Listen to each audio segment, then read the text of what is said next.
بما ان الجو حر والدنيا صيام، فتعالوا النهارده نعمل وصفه هتاخد تقريبا ربع ساعه في تحضيرها، بس لذيذه لذيذه انتوا مش متخيلينها. ما تنسوش تعملوا لايك وسيف للفيديو، ويلا بينا نعمل فته شامي يا جماعه خطيره. اول حاجه هنحتاجها بصلايه مفرومه فرم ناعم، وهننزل في طاسه سخنه وهندي للبصلايه كده تشويحه خفيفه، واول ما لونها بس يبدا يصفر هننزل عليها فصين مفرومين من الثوم وهنديلهم كده تشويحة، وهنستنى بس يعني ثانيتين 3 مش اكتر من كده. يعني البصل والثوم ما يغيروش لونهم، بس يبدأوا يصفروا ويطلعوا ريحتهم. وبعد كده هننزل عليهم بمكعبات من الفراخ. دي كانت صدور انا مقطعاها، ممكن تشتروها جاهزة كده متقطعة، بس انا بفضل لو انا قطعتها.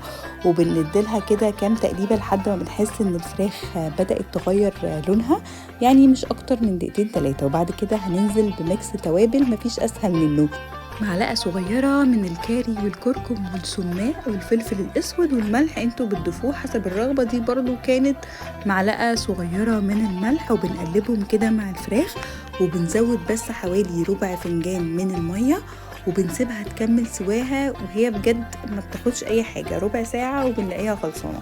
وبعد كده بنحط العيش بتاعنا، انا حطيته يتحمص في الاير فراير، ممكن تعملوه في الفرن او في الطاسة اللي يريحكم. وبنضيف عليه برضو سماق وشوية ملح. ونبقى نيجي للرز المبهر بتاعنا، بننزل ببصلاية مفرومة فرم ناعم وفصين من الثوم، وبنديلهم برضو كده تشويحة، وبننزل بالرز البسمتي، وبيكون الرز مغسول ومتصفي كويس. وعلشان يبقى مفلفل وحلو بنديله كده كام تقليبة مع البصل والثوم. وبعد كده هننزل عليه بمعلقة صغيرة من الكاري والكركم والملح برضو حسب الرغبة، وعود من القرفة. وهنزود المية بتاعتنا ونخليه يستوى.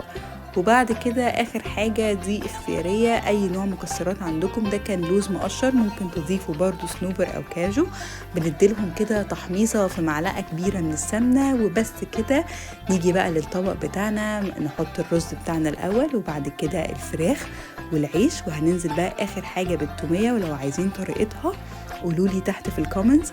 وبس بنحط على الوش شوية بقى، ممكن نحط بقدونس والمكسرات، ممكن نحط رمان، اي حاجة. هي هتبقى لذيذة جدا وخفيفة.